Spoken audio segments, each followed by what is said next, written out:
Hi guys, sorry to interrupt your viewing, but please subscribe to the channel and like this video. Thank you. There is a special kind of silence that falls over a room right before someone decides to say something nasty, the kind of silence that buzzes inside your ears like a swarm of angry bees and sitting there at the Thanksgiving table. I could feel it thickening the air just before Uncle Rick opened his big, smug mouth. The turkey hadn't even made it halfway around the table yet. The mashed potatoes were still steaming, and already he was revving up to take his shot at me, his favorite family punching bag. I sat there, a polite little smile frozen on my face, fork dangling halfway between my plate and my mouth, when I heard him chuckle under his breath, the kind of laugh you know is aimed straight at you even before he opens his mouth. "Still no real job, huh?" he said, loud enough that everyone had to stop pretending they weren't listening. "Guess some people just peak in high school." He finished, clinking his beer bottle against his plate with a stupid grin plastered across his face, like he had just won some prize for being the world's biggest jackass. Dad, sitting 2 seats over with a whiskey in one hand and his belt straining against his belly, roared with laughter so loud and sudden it made the silverware rattle on the table. Mom gave a tight little smile and looked down at her lap, her hands twisting her napkin like she was wringing out a wet rag. My cousins across the table snorted into their cranberry sauce, and even old Grandma June, who normally stayed out of these family scuffles, let out a soft chuckle and shook her head like it was just another harmless joke. I swallowed my anger like it was broken glass, feeling the edges catch in my throat. In the old days, back when I still gave a damn about what these people thought, I might have snapped back with something ugly, something that would start a fight we would pretend never happened by the time dessert rolled around. But not this time. This time, I just smiled, a slow, lazy grin that must have looked so strange on my face that Uncle Rick actually paused for a second, fork halfway to his mouth, eyebrows knitting together in confusion. Because what none of them knew, what not a single smug face around that table had even bothered to guess, was that the joke wasn't on me anymore. No, not this year. This year, they were the punchline, and they were too damn stupid to even realize it. I leaned back in my chair, picking at my plate, letting the conversation wash over me like cold water. Uncle Rick moved on to bragging about his latest car flip. He loved to call himself an entrepreneur, though everyone in town knew he was just hawking junkers out of a gravel lot behind a strip mall that had been half empty since the late 90s. Dad launched into another story about his glory days on the high school football team, a time so long gone that it was practically ancient history, but somehow still the centerpiece of every family gathering. Mom interjected here and there with little corrections that Dad either ignored or steamrolled right over, while my cousins talked about their new jobs, their new houses, their new babies, checking off the boxes of life like items on a shopping list. And me? I just sat there, smiling to myself, letting them build their little house of cards, knowing it was about to get blown to hell with a flick of my wrist. It's funny, the way people see only what they expect to see. To them, I was still the screw-up, the black sheep who had wasted her potential after high school, the girl who never quite measured up no matter what she did. They didn't see the sleepless nights, the endless hustle, the side gigs stacked on side gigs until I could barely remember my own name. They didn't see the way I had clawed my way up from nothing, piece by painful piece, building something real while they sat around laughing at their own jokes. They never asked. They never cared enough to ask. So when Uncle Rick leaned across the table again, beer breath heavy in the air, and said, "Hope you brought some Tupperware, kiddo. You might need it for leftovers since, you know, no real job means no real groceries," I just laughed. A real laugh this time, deep and genuine, and it felt so good rolling out of my chest that I thought I might actually float right out of my chair. "You know what, Uncle Rick?" I said, setting my fork down neatly beside my plate and folding my hands in my lap. "You are right. I don't have a real job." The whole table went quiet, the kind of quiet that stretches out and out until it snaps. Even Dad stopped laughing, sensing something in my tone, something dangerous and sharp enough to cut through the thick gravy of smugness hanging over the table. But funny thing, I continued, tilting my head like I was sharing a secret with a child. Turns out, you don't need a real job to buy a real house. For a second, nobody moved. Nobody spoke. It was like the whole room had frozen in place. I reached into my purse, slowly and deliberately, and pulled out a small velvet box, the kind you might expect to hold jewelry, maybe an engagement ring. I placed it in the middle of the table, right between the gravy boat and the bowl of stuffing, and tapped it lightly with one finger. "Go ahead," I said, smiling sweetly. "Open it." Uncle Rick glanced at Dad, who gave a confused shrug, and then reached out with one stubby finger to flick open the box. Inside, nestled against black velvet, was a single brass key. For one long, perfect moment, they just stared at it, not understanding. Then, almost as one, their eyes lifted to meet mine, wide and blinking like cows in the rain. I leaned in, dropped my voice to a stage whisper, and said, "Welcome to my house." The look on their faces, the way their laughter died mid-choke, the way their mouths opened and closed without sound, the way the blood drained out of Uncle Rick's ruddy face, was the sweetest thing I had ever seen in my life. And the best part? They had no idea they were sitting on top of the biggest "screw you" of their lives. There is something nobody ever tells you about failure, and it is not how much it hurts or how much it embarrasses you, but how quietly it happens. How it drips into your life day after day until one morning you wake up and realize you are nowhere near the person you promised yourself you would become. After high school, when everyone else seemed to have these golden roads laid out for them, college scholarships, starter jobs at daddy's firm, trust funds tucked neatly into their futures, I was scrambling in the dirt, trying to stitch together something resembling a life. I remember those early years with a kind of sick affection, like looking back at a bad tattoo you can't quite bring yourself to laser off because it reminds you where you came from. I tried everything, and I mean everything. I took a job at a coffee shop where the manager, a guy named Pete with 3 teeth missing and a tattoo of a wrench on his neck, liked to remind me every single day that if you ain't management by 30, you ain't nothing. I enrolled in night classes at a local community college, thinking maybe I could catch up if I just hustled harder, only to realize halfway through that I was too busy working double shifts to study properly and flunked out after just one miserable semester. I tried starting a graphic design business with a friend who ended up stealing the little money we had pooled together and ghosting me so fast it felt like getting hit by a car. There were nights I cried so hard into my pillow that I thought I would choke on my own failure. Nights I lay awake calculating rent down to the penny, wondering if I could afford both groceries and electricity that month.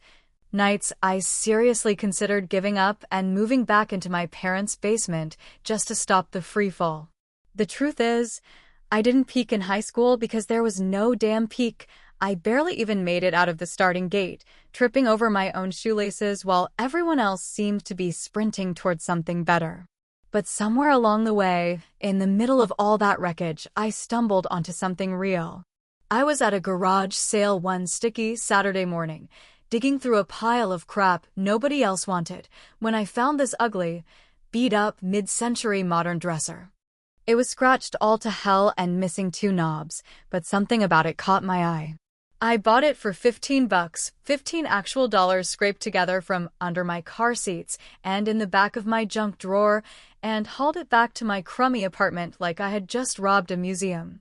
It took me 3 days, 2 sanding blocks, 1 can of stain, and more curse words than I care to admit, but by the end of the week, that dresser looked good enough to slap a price tag on. I posted it online, not expecting much, and 3 hours later, some woman from across town handed me $200 in cash and drove away with it strapped to the roof of her Volvo. $200 real dollars for something I had dragged out of someone's yard and fixed with my own hands. That was the first time I felt something shift inside me, something stubborn and ugly and alive. If I could do it once, I could do it again. And I did. Every weekend, every night after work, every stolen hour between shifts and exhaustion, I hunted for furniture nobody wanted anymore, fixed it up, and sold it to people who loved the story I wove around each piece. I built a little brand for myself, quietly and without fanfare, just me and my beat-up tools, and my cracked iPhone camera. Of course, not every flip was a win. I remember spending almost $650 on a couch I flipped for 25, which taught me a very quick and painful lesson about understanding the difference between vintage and just plain ugly. That mistake burned, but it also sharpened me, made me smarter about what to buy and how to sell it, made me tougher about saying no to bad deals even when I needed the cash. I learned everything the hard way, the slow way, the way nobody brags about on Facebook or frames in a shiny Instagram story. There were no inspirational quotes pasted over sunsets, no morning smoothies with chia seeds and self-love affirmations. There was just me, covered in paint and sawdust, answering customer messages at 2 in the morning, praying my crappy little car would make it through another week of furniture hauls without breaking down completely. And through all of it, I never told my family. Not because I wanted it to be a surprise, but because deep down, I didn't think it would matter to them anyway. They had already written my story in their heads, the failure, the lost potential, the cautionary tale, and nothing I could do would change that narrative. I let them believe what they wanted, because it was easier than fighting a war I could not win.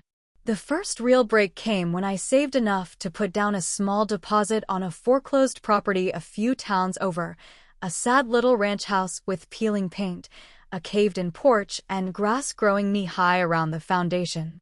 Most people saw disaster. I saw opportunity. It was listed for less than the price of some new cars, and after every late night, every tear, every splinter under my fingernails, it felt like someone had finally tossed me a lifeline. It wasn't glamorous. God, it wasn't even livable at first. I slept on an air mattress for 3 months while fixing it up with my own 2 hands, every spare dollar pouring back into that house like blood into a beating heart. Weekends were spent tearing up rotted floorboards, replacing cracked windows, patching drywall with more hope than skill. My friends thought I was crazy. My coworkers thought I was wasting my time. I thought I was building something no one could ever take from me again. And when the deed came in my name, when that paper slid across the counter into my ink-stained hands, I knew exactly when and how I would reveal it. Thanksgiving morning broke with the kind of weak, gray sunlight that barely manages to scrape across the sky, the kind that makes everything look a little colder, a little more hollow than it really is. And as I stood there in the kitchen stirring gravy that didn't need stirring, I could feel the tension stacking up like dirty dishes around me. The house smelled like roasted turkey and cloves and something a little sharper, something like resentment, and I wondered if anyone else could smell it too, or if I was the only one whose nostrils were flaring every time someone walked past just a little too close.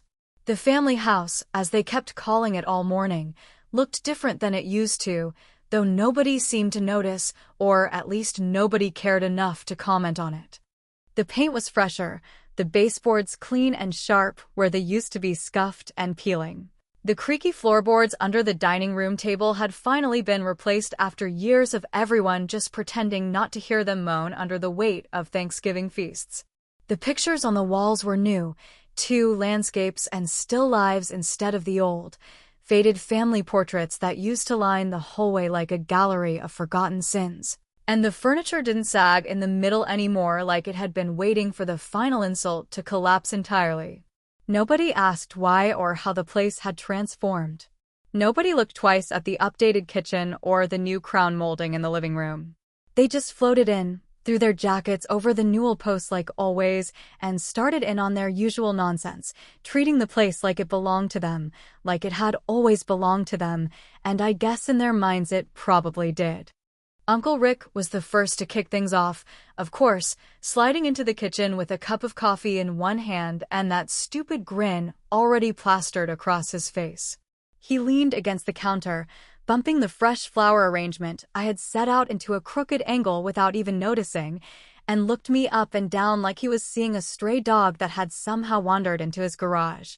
"So, how's the glamorous life treating you?"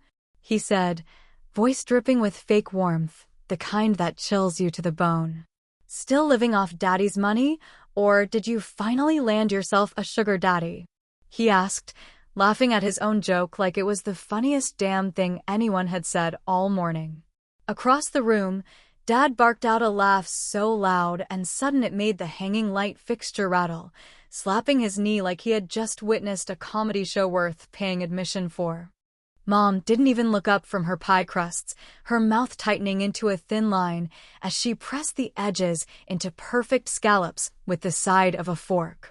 My cousins, Jason and Marissa, shared a look over their phones, that same condescending smirk they used to give me back when we were kids, and they caught me wearing hand-me-down sneakers 2 sizes too big.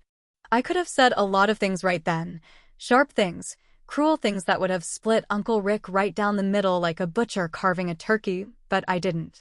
Instead, I just smiled again, that same maddening, mysterious smile I had practiced in the mirror in the weeks leading up to today, the smile that said, "Keep talking, old man. You're going to choke on those words soon enough."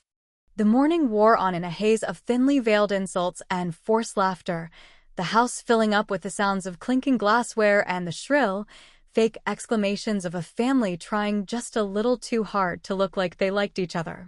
Jason bragged about the raise he got at his tech job, explaining cryptocurrency in the most patronizing tone he could muster while stealing second helpings of appetizers. Marissa talked about her new car lease like she had invented the concept of transportation itself, twirling her keys around her finger as if waiting for someone to ask for a ride. Dad got progressively louder with every drink, sliding into long-winded stories about the good old days, the kind of tales that somehow always ended with him as the hero everyone else was too dumb to recognize.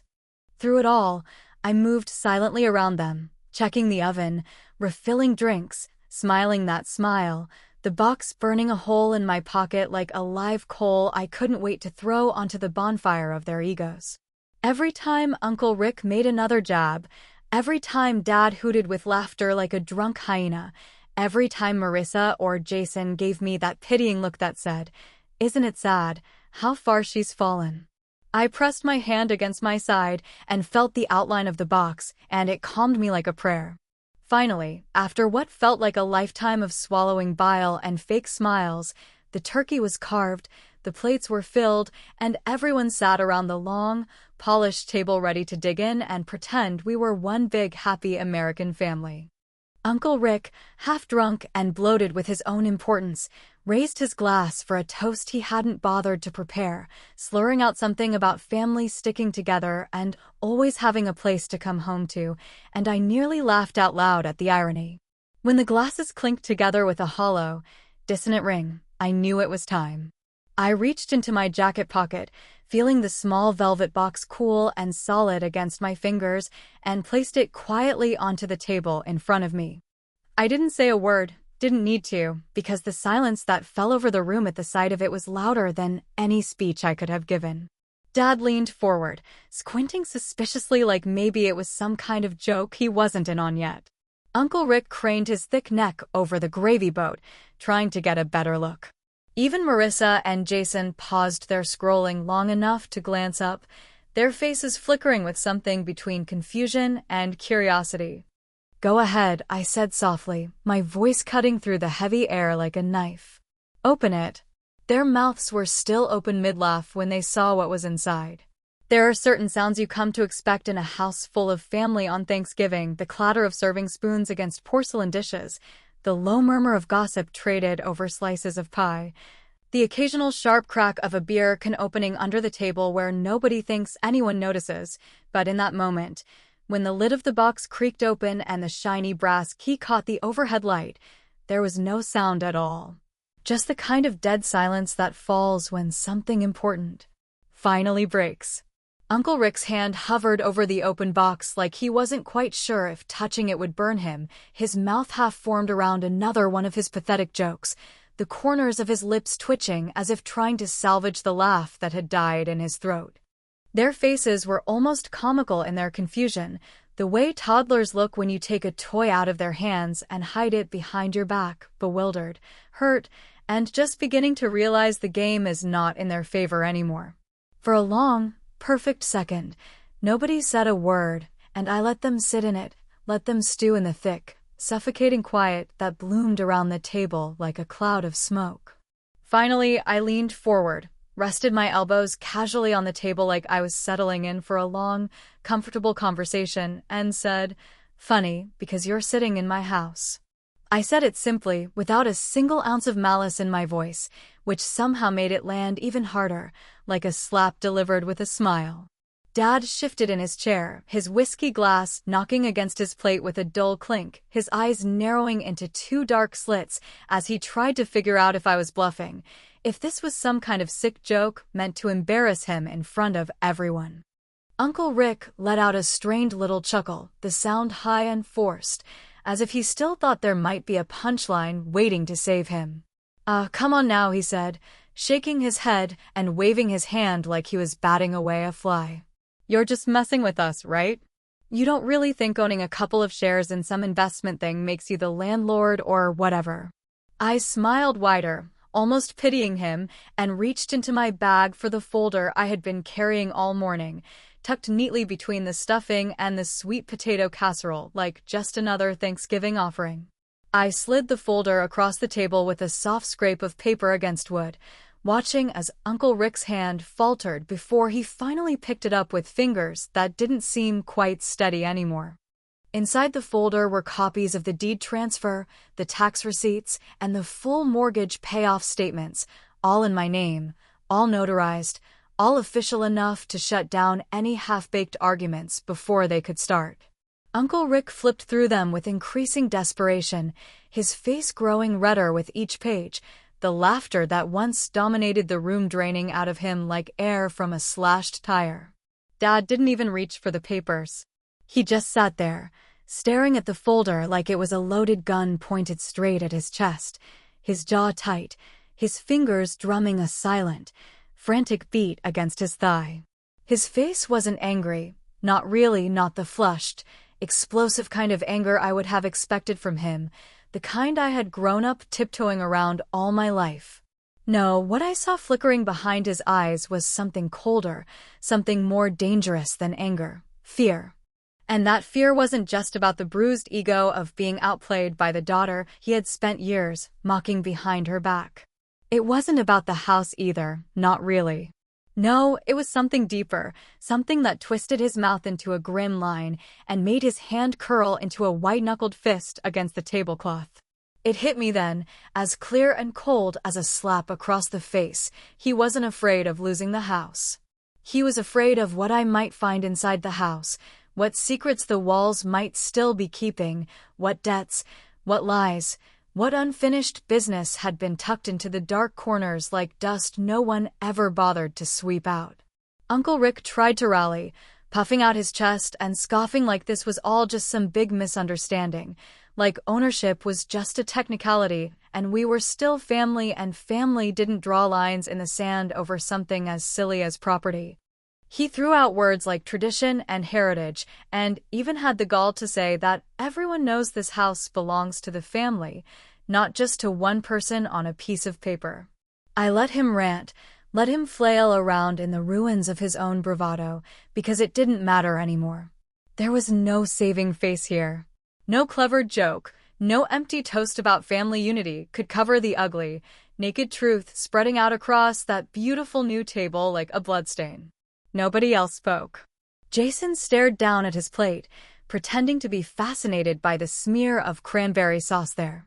Marissa tapped her phone screen with trembling fingers, trying to look busy, trying to pretend she wasn't watching the ship sink with all of us on it. Mom, bless her, sat with her hands folded tightly in her lap, her mouth drawn so tight I wondered if she had sewn it shut just to keep from screaming. The turkey sat in the middle of the table, growing colder by the second, the candles guttering low in their holders, the smell of cinnamon and cloves turning sour in the stale, heavy air. For the first time all day, nobody was eating.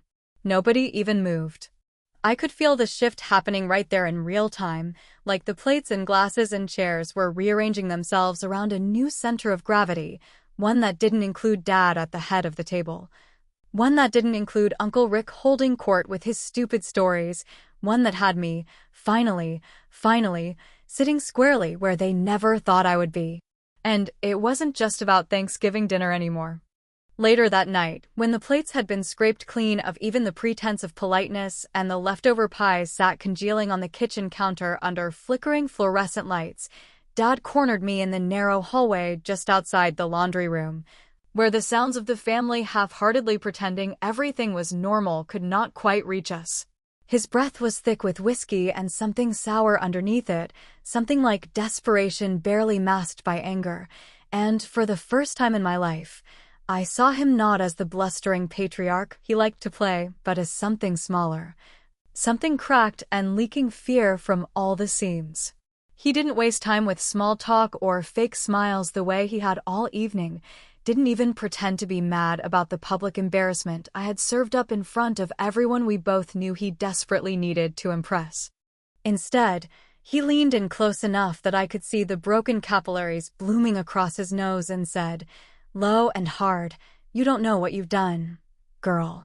You don't know the mess you've stepped into."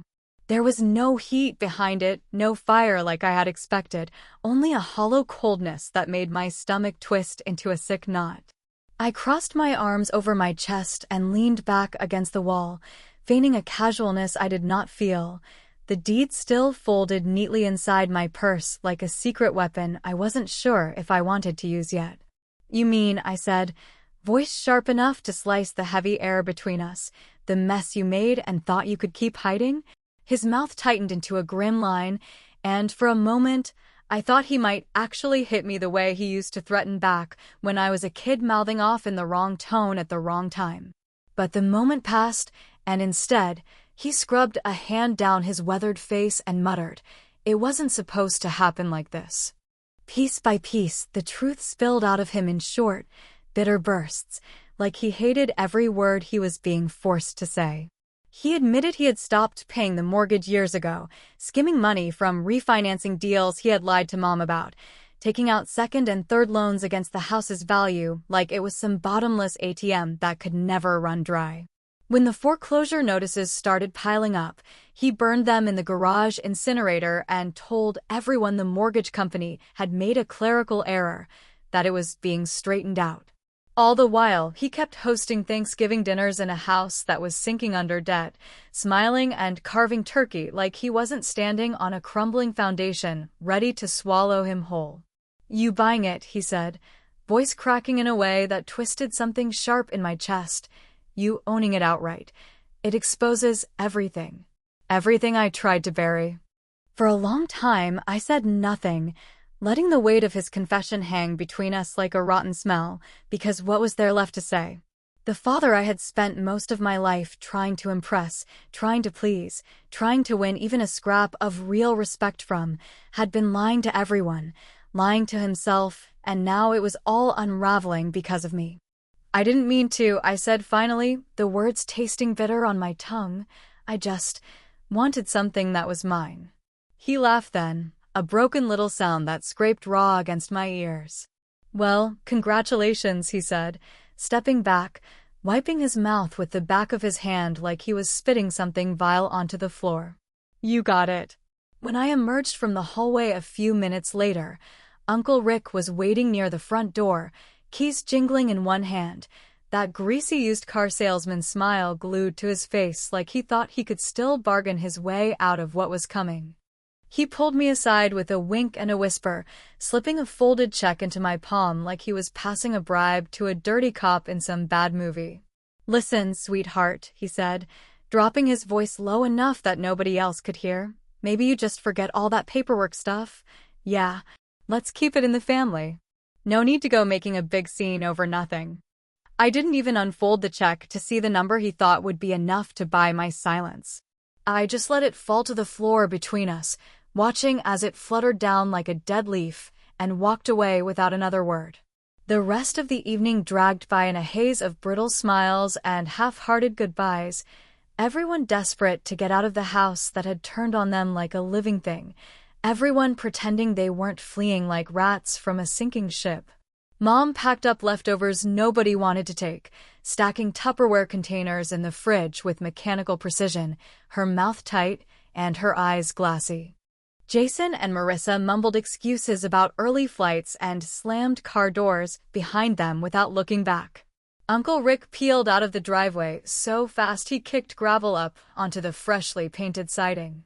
When the last engine faded into the distance and the house finally fell silent except for the quiet ticking of the kitchen clock, I sat down at the long dining table alone, staring at the wreckage of a holiday that had torn apart what little remained of our family myths. The deed sat in front of me, the ink on my signature still dark and sharp against the paper, and for the first time all day, I let myself really feel the weight of it. This house was mine now, every cracked board, every creaking hinge, every ghost that still lingered in the corners waiting to be named. I had fought for it, bled for it, sacrificed pieces of myself for it, and in winning, I had lost something I didn't even realize I had been clinging to, the stupid, stubborn hope that maybe, just maybe, there was still something worth saving in all those broken people who had once been my family. The candles had long since burned out, leaving nothing but thin curls of smoke twisting toward the ceiling, and the last scraps of laughter, fake and hollow as they were, seemed to echo off the empty walls like the house itself was laughing at me now. I got my revenge. But sitting alone in that empty house, with the echoes of their fake laughter still bouncing off the walls, I realized winning doesn't always feel like winning.